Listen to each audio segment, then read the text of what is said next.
Hi, welcome to one of our Expert Insights discussions. This is part 2 of 2 episodes looking at the importance of controlling your hotel pricing and, more importantly, the impacts of not controlling it. In both episodes, we've been joined by Pablo Sanchez from Mirai, one of our expert partners. In part 1, Pablo outlined how losing control of your pricing could mean hoteliers missing out on a potential 34% increase in bookings. In this episode, we change tack a little and look at possible medium to long-term implications of not addressing your hotel price competitiveness. The loss of booking increase is an obvious short-term potential loss, but looking further out, the challenges are more subtle, occurring slowly over time.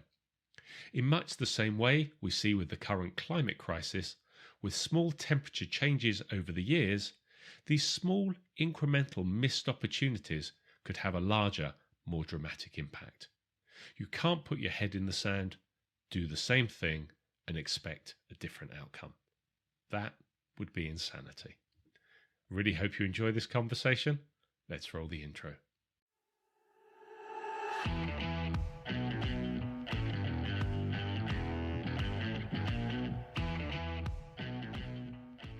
As you say, it does take some effort, but It does. a lot of times, sometimes it's understanding that effort will deliver At least a some steady sort of flow. outcome that just, so even before your simulation, I mean, when I was just looking at the previous image, which was looking at, just when you had the percentages of the increase in visibility, CTR, conversion, booking requests, I mean, just being in parity, which shouldn't, in my mind, seem to be a hard thing to be able to try and achieve. As a hotelier, I would imagine that should be relatively straightforward. I mean, that drove increased booking requests. It's driving increased conversions. I mean, I'm thinking I'm missing something. Well, the thing is that it's a bit harder than what you think. Okay.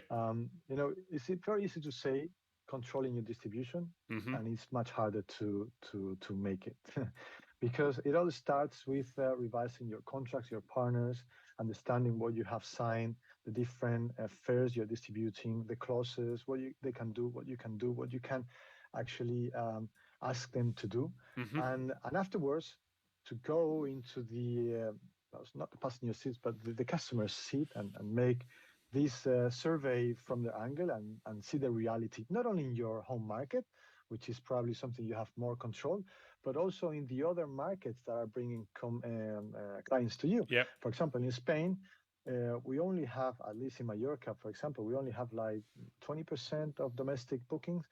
The majority of our bookings come from England, from Germany, from the Nordic countries, from France. So you have to go into those markets and see what happens over there. And Yep. it's a different angle. And you need some tools. You need to gather a lot of data. And it's daily stuff. It's not just one shot. I say, okay, I just took a shot. I took a couple of actions, and that's it. It's all resolved. No, you have to be constant. It's actually a war with many battles, Mm-hmm. and a daily follow up. And if you do your homework, and if you control it, and you are constant on it, maybe in a couple of months you can really achieve a controlling situation where you can achieve parity.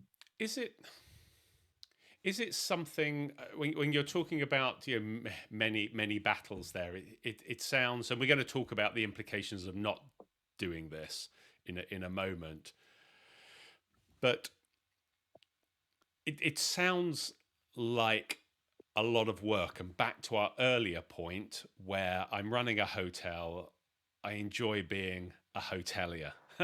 I don't want to be spending my time looking at data, focusing on parity. I can see everything you've said, but I'm getting the revenues in. I'm happy. And there'll be some people like that. You just say, okay, fine, not a problem. Is it something that there's? It's kind of this. I don't know how to explain it, but if I imagine a graph, that there's a lot of effort you need to put in at the beginning, but as you put more and more in over time, you can systemize, automate some of this, and so it the amount of effort that needs to put in, you go from a kind of getting it going, a bit like a car. When you're getting a car going and you're revving it up, there's a lot of, but then when you're cruising along, the car's running a lot smoother, it's consuming less You fuel. get There's a momentum. Yeah, Yeah. you get that Mhm. momentum. Is that the same thing doing something like this? That you could almost say, yeah, for a couple of months, if you put that effort in, get the systems right, but then after a couple of months, you switch almost into a maintenance phase. Is that naive, or is that true? No, you're correct. It's just like that. You need Right. to make an investment at the beginning of the process, maybe a couple of months working hard, and maybe with the help of someone else Hmm. inside of the organization or a third party, which can help you. And afterwards, once you have everything controlled, the maintenance is a much lower work. Right. Right. Yes, indeed. Okay. But that's also applicable not only to this specific item that we just analyzed and are commenting, but also to the direct sales in general. Yeah. There's plenty of things that you need to work out, and you need to put additional effort. Some of them are just an investment and then lower running maintenance costs. Some others require continuing the battles Yeah. uh, along the way, Yeah. because commercializing is another yeah, it's a whole dimension that requires focus, attention, resources, and work, Yeah. but it pays off. No, makes a So lot of yeah. sense. Makes a lot of sense. So I guess then, um, and obviously, you're here to talk about it. You guys are experts in it. You're advising and working with hotels, so naturally you're going to have a vested interest in wanting to say to people, you should be Indeed. investing in doing this. But you've been very good all the way through this not to be not to be selling Mirai on what you're there about. So I appreciate that. But I think sometimes, there may be a situation where people are watching or listening to this. They're looking at the images. They're thinking, okay, that's something I could be gaining. But back to our original point, I'm busy or we're full, rates are okay. Eh, I'd like to do it, but it's always something, we're all guilty of having something we really want to do and we don't have time. I'll do it next week. I'll do it next week. And then before we know it, we've moved that to do task along. 6 months have gone by, 9 months have gone by, we still haven't got to it. So, what I want to just get your insights into is that I'd like to touch on what are some of the maybe potential longer term impacts, because it's very easy to see some of the short term results, and you've demonstrated if you did this, this is what you could get, but that may not be enough of a reward to trigger the investment and the effort. But when we were discussing this conversation, you highlighted a number of areas, sort of 4 or 5, maybe not so obvious implications that are more medium, longer term problems, challenges that could occur if you don't make that initial step. So I'd like to dive into those implications a little bit more that might not seem so obvious, but can occur over time. What would be like one of your headline, flashing warning lights? If you don't do this, this is a potential path you could be walking down.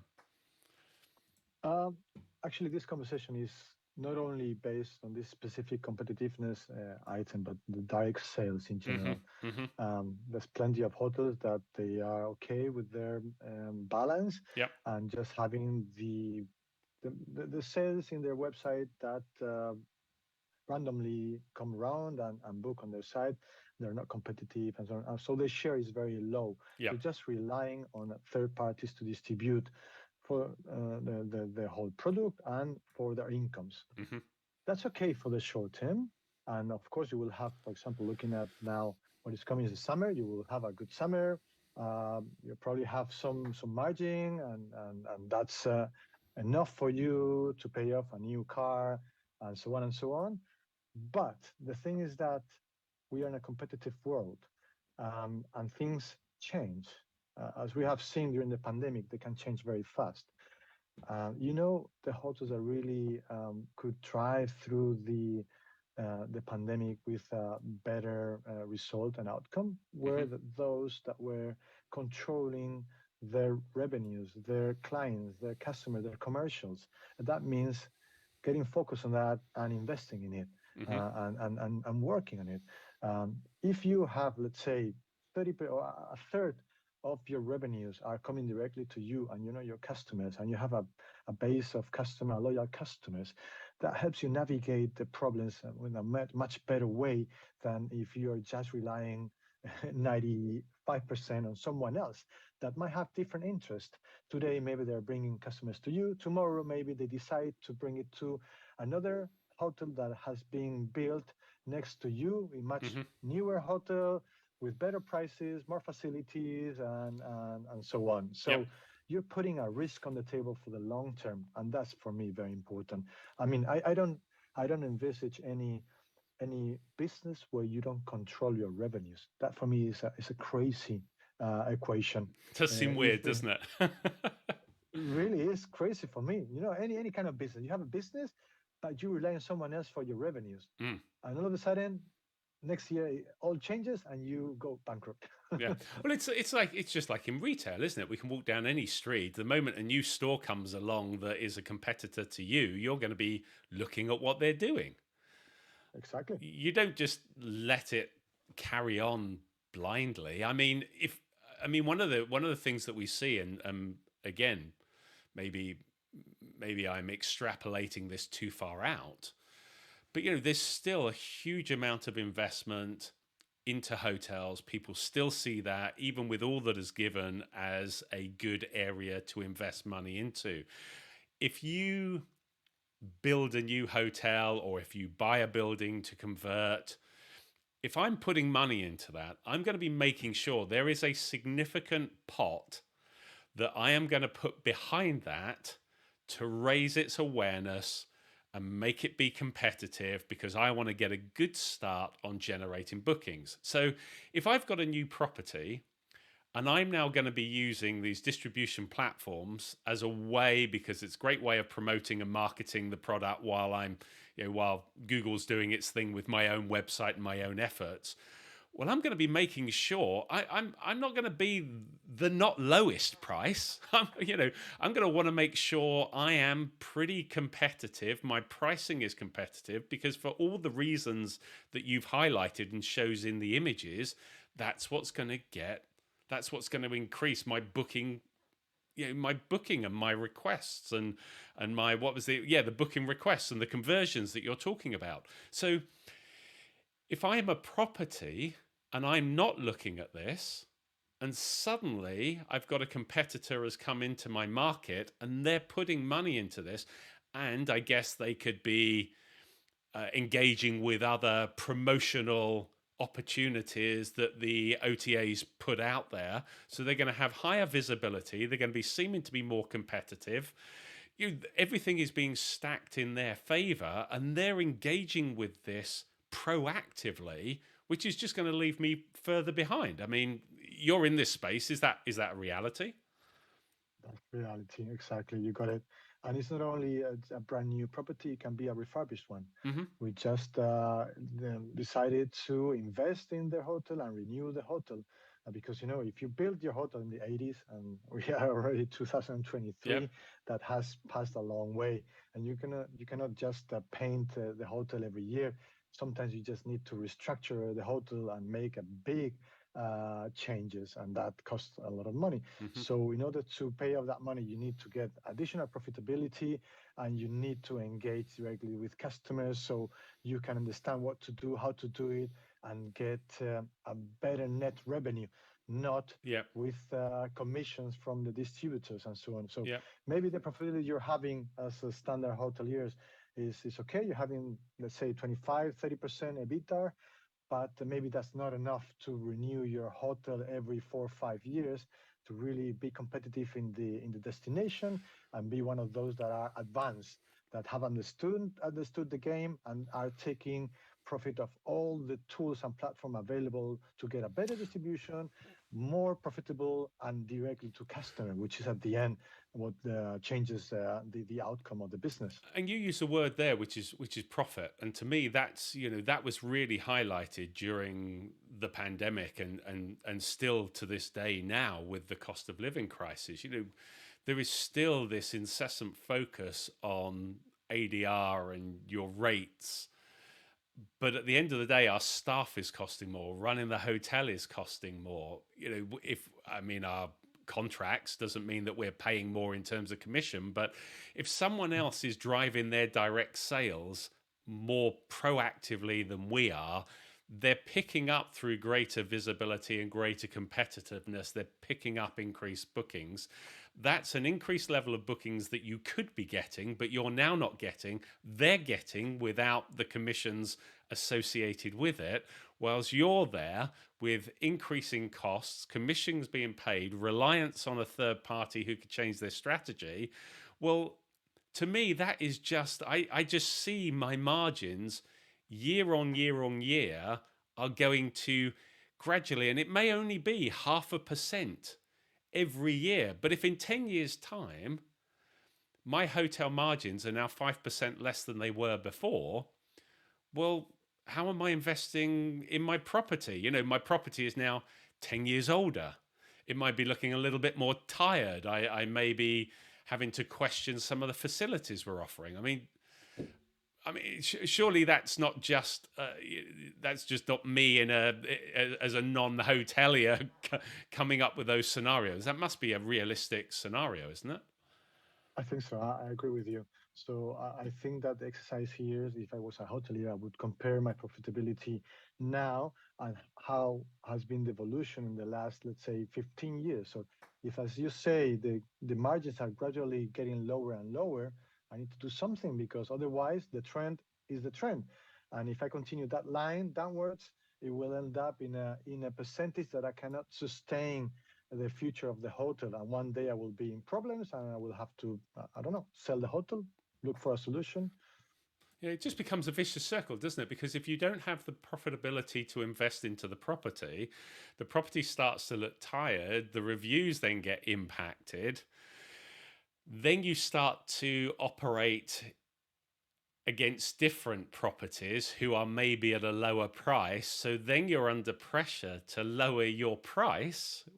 And so that then again cuts into your profitability. So it's one of these, it's one of these, it's just this slow creep. And I think this is what I wanted to touch on, because it seems very easy to say, oh yes, I'll get to that in 6-9 months time or whatever, I'll have a look at it. But we all know it's just one of those things that could be pushed further down the track because it doesn't seem important at the moment.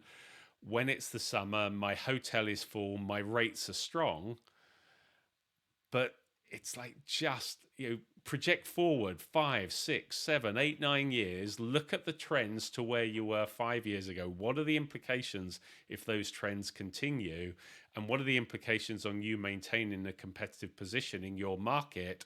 And if you can't, logically you'll have to reduce your rates because your product is now no longer appealing. So you've got to use price as a way to appeal, and now you're eating into your margins even further. It does say anyway, right? I think we've covered. I think we've covered the Yeah, implications a bit. that's What clear, I think. what what can we do? What are some of the things we could do if we say, yeah, okay, I've got it. Alarm bells ringing. I need to do something about it. What can we actually do practically?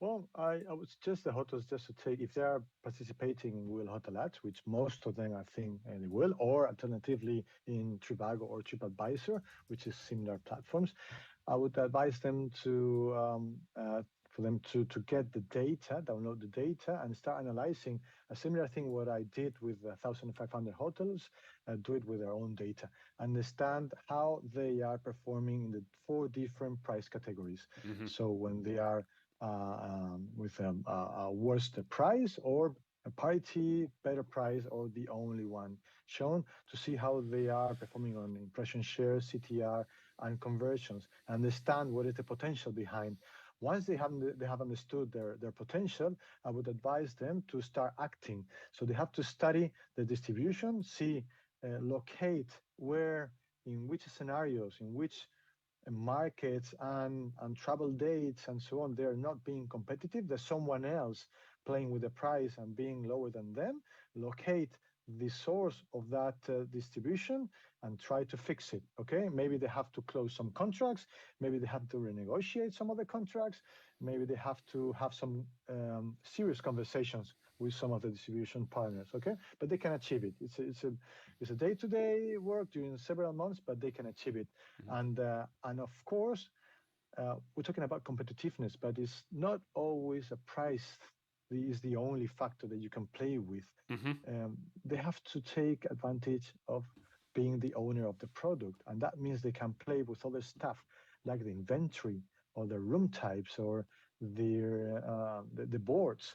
Maybe they can play with the different boards for one distribution channel or their own sales, their own direct sales, Mm-hmm. which should always have an appeal to the end customer. Or the conditions, that's something they can also play with very easily, like the flexibility or the moment the end customer has to pay, if it's prepayment at the time of the booking, or maybe give them some additional days to think about it, or some cancellation flexibility, or maybe not refundability but ability to change the travel dates. Yeah. So they have plenty of options, and And not only price options but also conditions and product and that availability. can be done so they could look to differentiate. So for instance, a simple thing for me is that, okay, could I be able to check out a bit later? I might have a late flight back to the UK with my family. It'd be great that I don't have to check out at 11 o'clock. If I could check out at 3 o'clock, be able to be there, have the room, Exactly. use the Yeah. facilities, so they could adjust the check-in and check-out for just people that book direct, for instance, and have standard check-in, check-out if people are coming through other distributors. As a very simple example that could be easily done to incentivize. Yes. Completely. The early check-in, late check-out are standard conditions that are usually offered in direct sales, so better conditions than the rest of the channels. Or you can also think on the better prices through their loyalty Mm-hmm. group Mm-hmm. club. Yep. That's also another option that is being offered quite a lot of times. Or some others think on upgrades, depending on their availability. Of course, they cannot maybe assure it because maybe they are fully booked. But if they can, they pick up the best valuable customers, which usually are in the direct sales Mm-hmm. channels, and they upgrade them to a better room type. It's not only about the strategy and then nailing it down to specific perks and so on. It's also communicating it when it's important. And when is it important? For example, in the meta search, which are at the end sort of storefronts, Yep. online storefronts, you have tools where you can communicate all those things. So when the customer is there looking at the different options, they can see that you are the owner of the product, and you will treat them very nicely, and you will actually give them better conditions at the other channels. So at the end, if there's price parity situation, which we have Mm-hmm. seen that is a good scenario, they will still choose you because they will have a better stay with Yeah. you because of all the rest of the conditions. Perfect. Brilliant. Well, look, intro.